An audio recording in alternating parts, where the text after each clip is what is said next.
Hello everyone, मैं हूं आपकी पॉलिटिकल साइंस की एडुकेटर रेखा शर्मा। तो चलिए आज स्टार्ट करते हैं second book politics in India since independence का चैप्टर नंबर फर्स्ट का टॉपिक सेकंड। टॉपिक है आपका पार्टीशन, डिस्प्लेसमेंट एंड रिहैबिलिटेशन। तो बहुत ही इंटरेस्टिंग टॉपिक है। इंटरेस्टिंग नहीं है वैसे, क्योंकि इंडिया, ब्रिटिश इंडिया जब आज़ाद हुए, हम इंडिया बना, तो उस टाइम पे इंडिया जब हम मतलब प्रॉपर एक इंडियन नेशन बन रहा है, और उसके साथ साथ एक बहुत बड़ा एक पेनफुल इंसिडेंट होता है। और वो पेनफुल इंसिडेंट क्या था कि यहाँ पे पार्टीशन हुआ, क्योंकि 1947 से पहले पाकिस्तान नाम की कोई कंट्री नहीं थी, और 1947 के बाद हमें प्रॉपर एक पाकिस्तान नाम की कंट्री यहाँ देखने को मिली। और अगर हम बात करें रिलीजियस कंट्री की, तो आई थिंक वर्ल्ड में सिर्फ एक ही कंट्री है, वो है पाकिस्तान, जो रिलीजियस मेजॉरिटी के बेसिस पे कंट्री बनी हुई है। तो चलिए टॉपिक आज स्टार्ट करते हैं, पार्टीशन, डिस्प्लेसमेंट एंड रिहैबिलिटेशन। अब देखो पार्टीशन हुआ, तो पार्टीशन विभाजन होने के बाद डिस्प्लेसमेंट, मतलब कि अब जो मुस्लिम मिनॉरिटी यहाँ पे उनको मिनॉरिटी में फील हो रहा था कि इंडिया में हम मिनॉरिटी में हैं, तो देन हमें अलग से एक नेशन चाहिए।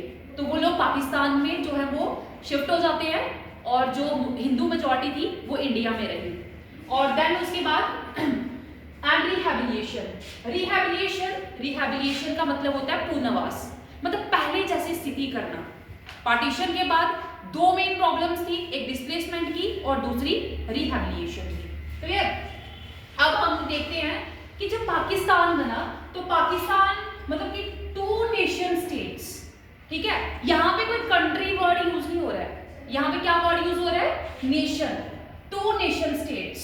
मतलब कि यहाँ पे अगर हम बात करें ब्रिटिश इंडिया की बात करें, तो यहाँ पे दो ग्रुप्स थे, मतलब कि टू टाइप्स ऑफ पॉपुलेशन जो है वो यहाँ पे रहती थी, एक मुस्लिम और एक हिंदू। मतलब कि अलग अलग आइडियोलॉजी के लोग, अलग अलग रिलीजन के लोग, दो मेन मेजॉरिटीज जो इंडिया को डोमिनेट कर रही थी। और एक टाइम पे ऐसा आ गया, एक टाइम ऐसा आ जाता है, मतलब यहाँ पे हम ये अलग अलग रिलीजन के लोग तो आज भी इंडिया में रह रहे हैं, बट यहाँ पे प्रॉब्लम क्या थी, प्रॉब्लम ये थी कि यहाँ पे दो अलग अलग सिविलाइजेशंस की तरह इनको देखा गया कि एक मुस्लिम सिविलाइजेशन और एक हिंदू सिविलाइजेशन, और इनका एक साथ रहना मतलब कि इम्पॉसिबल है। और आगे चलकर क्या होता है कि पार्टीशन हो जाता है, ठीक है। अब क्या हुआ कि टू नेशन स्टेट्स, अब क्या है नेशन क्या है, फीलिंग ऑफ वननेस। तो यहाँ पे मतलब कि एक लोग चाहते हैं कि एक कम्युनिटी के लोग, एक सिविलाइजेशन के लोग चाहते हैं कि हम पाकिस्तान में चले जाएं, ठीक है, और वो पाकिस्तान में चले जाते हैं और वो बना देते हैं अपना एक नेशन, ठीक है, जिनको मुस्लिम कम्युनिटी से बड़ा ज्यादा प्यार है, ठीक है। और जो हिंदू प्रॉपर, जो एक सिविलाइजेशन हिंदू सिविलाइजेशन, वो रहते हैं इंडिया में, ठीक है। और यहीं से आपको एक मल्टीपल आ जाता है, तो मल्टीपल आता है, तो आप क्या मल्टीपल आता है कि पाकिस्तान और इंडिया जब इनका पार्टीशन हुआ तो किस बेसिस पे हुआ, तो कॉमनल रिवॉर्ड्स के बेसिस पे हुआ, ठीक है। सांप्रदायिक दंगे हुए यहाँ पे, रिलीजन के बेस पे हुआ, ठीक है। ये इंडिया पाकिस्तान किस बेस पे बना, रिलीजन के बेस पे। अब रिलीजन भी नहीं है, ये आइडियोलॉजी है, ये सोच है, माइंडसेट है कि एक हिंदू सिविलाइजेशन और दूसरी मुस्लिम सिविलाइजेशन, दो सिविलाइजेशन का आपस में रहना इम्पॉसिबल है। और आगे चल के इतने वो रिवॉर्ड्स इतने ज्यादा बढ़ जाते हैं, वो दंगे इतने ज्यादा बढ़ जाते हैं कि दो नेशंस बन जाते हैं, ठीक है। और उसके बाद कहते हैं टू नेशन स्टेट्स।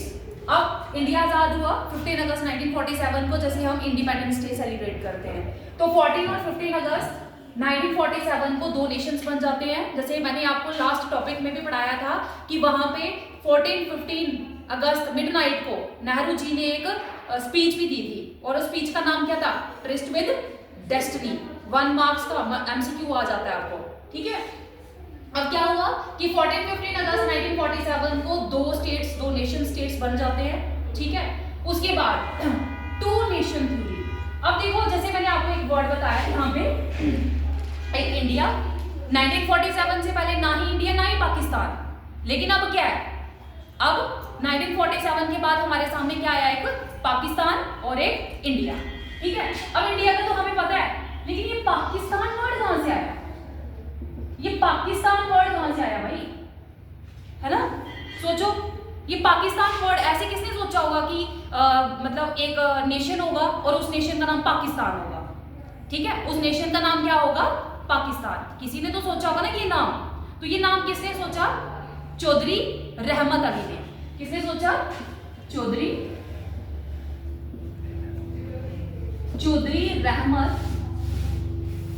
अली। अभी चौधरी रहमत अली कौन है, चौधरी रहमत अली एक मुस्लिम नेशनलिस्ट है, ठीक है, ये एक मुस्लिम नेशनलिस्ट है और ये एक एक्सट्रीमिस्ट था। कौन था, एक्सट्रीमिस्ट, ठीक है। कब की बात है, 1933 की बात है, 1933 की बात है, ठीक है। 1933 में क्या हुआ, कैम्ब्रिज यूनिवर्सिटी का नाम सुना है। 1933 में कैम्ब्रिज यूनिवर्सिटी का एक स्टूडेंट चौधरी रहमत अली एक वर्ड कॉइन करता है, ठीक है, पाकिस्तान, कि पाकिस्तान नाम का एक नेशन होगा। और ये चौधरी रहमत अली कौन था, ये मुस्लिम नेशनलिस्ट था और ये एक्सट्रीमिस्ट था, जो चाहता था कि जो मुस्लिम मेजॉरिटी है, मुस्लिम पॉपुलेशन है, उसका एक अलग से, मतलब मुस्लिम पॉपुलेशन का एक अलग से नेशन होना चाहिए, ठीक है, दैट इज पाकिस्तान। और आगे चल के 1940 में जब मुस्लिम लीग, अगर हम बात करते हैं कि इंडिया में 1947 से पहले दो पावरफुल पॉलिटिकल पार्टीज कौन सी थी, एक थी मुस्लिम लीग और दूसरी थी कांग्रेस। कौन सी थी, कांग्रेस, ठीक है। अब मुस्लिम लीग का प्रेसिडेंट कौन था, मोहम्मद अली जिन्ना, ठीक है। और यही 1940 में 1940 में मोहम्मद अली जिन्ना ने क्या किया, इसी वर्ड को आगे कंटिन्यू किया कि हमारा अलग से एक नेशन होना चाहिए और उस नेशन का नाम क्या होना चाहिए, पाकिस्तान। क्लियर। अब पाकिस्तान की हिस्ट्री थोड़ी सी पता चली, ठीक है। अब टू नेशन थ्योरी, ये ऐसे ही थोड़ा ना पाकिस्तान और इंडिया बन गए, ठीक है। यहाँ पे इसके लिए इंडिया पाकिस्तान के पार्टीशन के पीछे क्या चीज रिस्पॉन्सिबल थी, कौन सी थ्योरी रिस्पॉन्सिबल थी, वो थी टू नेशन थ्योरी। कौन सी थी, टू नेशन थ्योरी। यही आपको एक एमसीक्यू आ जाता है, टू नेशन थ्योरी किसने प्रोपाउंड की, मुस्लिम लीग, और मुस्लिम लीग का प्रेसिडेंट कौन था, मोहम्मद अली जिन्ना। कौन था, मोहम्मद अली जिन्ना। क्लियर, ठीक है। कब की बात है, 1940 में, ठीक है। साथ में बोलो ताकि चीजें लर्न हो जाए, ठीक है, लिखना भी है साथ में। अब क्या होता है कि 1940 में, अगर थोड़ा सा यही आपको 2 मार्क्स का क्वेश्चन आ जाता है, short answer two nation theory के बारे में, तो कैसे लिखोगे, ठीक है। 1940 की बात है, कब की बात है, 1940 की। अभी कैसे याद रखोगे, 1947 इंडिया आजाद हुआ, ठीक है। इंडिया आजाद कब हुआ, 1947, उससे 7 साल पहले 1940 में। 1940 में क्या होता है, लाहौर सेशन होता है, कांग्रेस का लाहौर सेशन होता है, ठीक है। लाहौर सेशन में मुस्लिम लीग के जो प्रेसिडेंट थे, कौन, मोहम्मद अली जिन्ना, इन्होंने डिमांड की अलग पाकिस्तान की, ठीक है। और Muslim League propounded the two nation theory, ठीक है, याद रखना, केवल बच्चे कंफ्यूज हो जाते हैं, ठीक है। मुस्लिम लीग के द्वारा टू नेशन थ्योरी प्रोपाउंड की गई थी और उसके प्रेसिडेंट कौन थे, मोहम्मद अली जिन्ना, ठीक है। कायदे आजम, ये कायदे आजम, ठीक है, जो पाकिस्तान के लोग हैं मोहम्मद अली जिन्ना को क्या बोलते हैं, कायदे आजम, ठीक है। ये क्या 1944 से पहले ना मोहम्मद अली जिन्ना कोई फेमस, कोई पॉपुलैरिटी नहीं थी। जब सारे लीडर्स जेल में थे 1944 में, जब महात्मा गांधी बाहर आए, बाकी सारे नेहरू, सरदार वल्लभ भाई पटेल, सारे कहाँ पे थे, जेल में थे, ठीक है, सब लोग जेल में थे। अब जब गांधी जी बाहर आए, गांधी जी जेल से बाहर आए, तो उनको हेल्प की जरूरत थी और गांधी जी के पास कोई ऐसा लीडर ही नहीं है, तो देन उन्होंने क्या लिखा, लेटर लिखा। गांधी जी ने एक लेटर लिखा और उसमें जिन्ना को क्या लिखा, कायदे आजम, मतलब कि एक ग्रेट लीडर, ठीक है।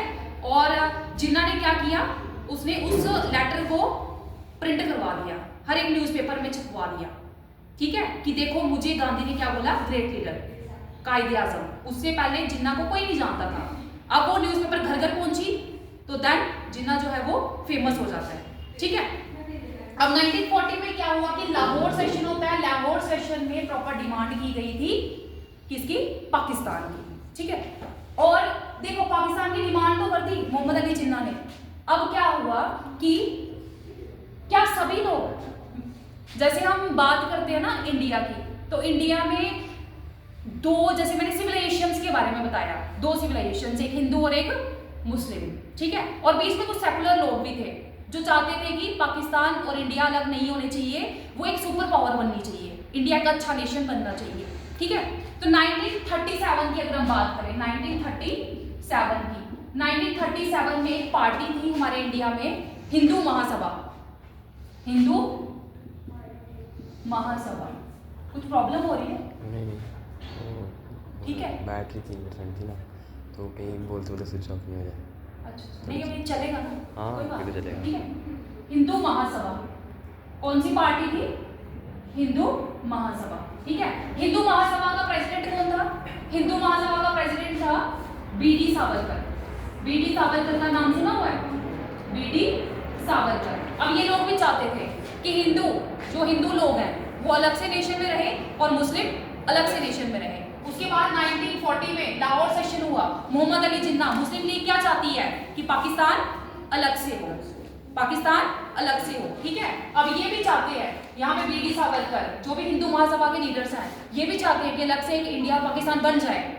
उधर मोहम्मद अली जिन्ना ये भी चाहते हैं 1940 में कि इंडिया और पाकिस्तान बन जाए। लेकिन यहाँ पे एक और, इंडिया की उस टाइम पे अगर मैं आपको पूछूं कि भारत की आजादी से पहले पावरफुल पार्टी कौन सी थी? कांग्रेस, ठीक है। अब सारे मुस्लिम नहीं चाहते थे कि इंडिया पाकिस्तान बने, कुछ लोग ये भी चाहते थे, कुछ ऐसे मुस्लिम्स भी थे जो चाहते थे कि इंडिया इंडिया ही रहे, ठीक है, हम लोग इंडिया में ही रहना चाहते हैं, ठीक है। अब क्या हुआ कि यहाँ पे इंडियन नेशनल कांग्रेस, अगर इंडियन नेशनल कांग्रेस का मैं पूछूं कि लॉन्गेस्ट